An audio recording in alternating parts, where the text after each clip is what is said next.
Is President Obama doing enough? And what is going to happen? We are live from Washington with all this breaking news. And also tonight, there is big news about our own Glenn Beck. It stunned all of us here at Fox News Channel. Glenn will tell you himself straight ahead. But first, the breaking news. Is our government shutting down? Congressman Mike Pence joins us. Good evening, sir. Hey, good evening, Greta. All right, so where do we stand? You have a House bill that have you had a counteroffer from the Senate?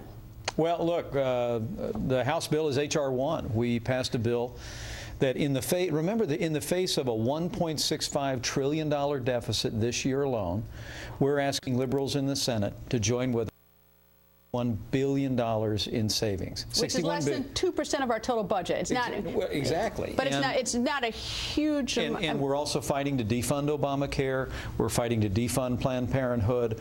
But H.R. 1 is the Republican position. Now, Republicans will go to the floor tomorrow. Last week, what we did was renew our commitment to H.R. 1. Tomorrow, we're going to go to the floor, and we're going to make sure that our troops come first. We're going to make sure that we fund our troops through the balance of the year and pass a one stopgap measure to keep this fight going on. But Republicans are fighting and fighting hard to change the fiscal direction of our national government. But as you can see, it's taken a real fight. All right, now the meeting's going on right now at the White House. We're waiting to see what happens when the two leaders emerge from the White House. But in the meantime, H.R. 1 was passed, and the Senate has not come with a counteroffer to H.R. 1. All right, now tomorrow, your continuing resolution, though, if I got this right, it's almost an effort to, my word, checkmate your opponents, because what it does is it funds the troops until the end of September, and it's a $12 billion something they have opposed. So if they don't adopt that, suddenly they look like they're not for the troops, not for paying the troops. Look, nobody. So you're checkmating them. Yeah, look, I don't know if we're checkmating. Look, we're trying to score a victory for the Republican people, for the Republican people. We're trying to score a victory for the American people, not for the Republican Party. That victory is going to come in stages here. I think the first thing we have to do is make sure the troops come first. We have to make sure that our troops that are in harm's way as we speak in Afghanistan and Iraq, we're involved now in a war in Libya. We need to make sure there's no disruption in the flow of resources to our troops all over the world, especially those that are downrange. And in so doing that, then I think Republicans are going to be in a position to continue to fight for taxpayers, to defund Obamacare and defund abortion providers. I should probably tell the viewers that what they just saw a few seconds ago is our microphones are all set up outside the White House, hoping that the two leaders, the House and the Senate leader, will step up to the microphones. This meeting that's going on right now, President just got home from a trip about an hour ago and summoned them.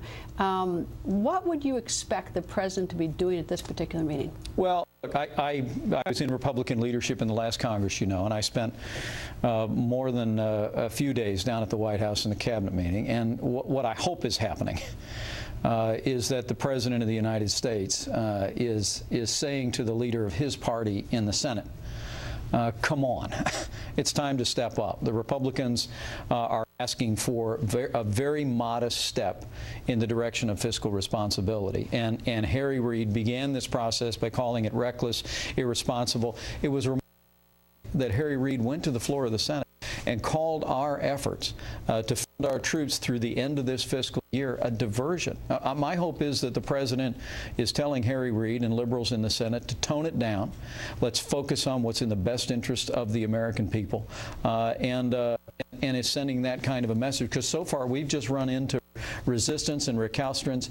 And as you pointed out, Republicans have passed H.R. 1 in the House not once, but twice. And over the course of more than 40 days, Democrats have not succeeded in the Senate in passing one single bill to keep this government funded. What do you think their number is? Do you have any idea what the Democrats' number is? Because it's sort of an interesting, is that you have your $61 billion. We know you got your number on the table.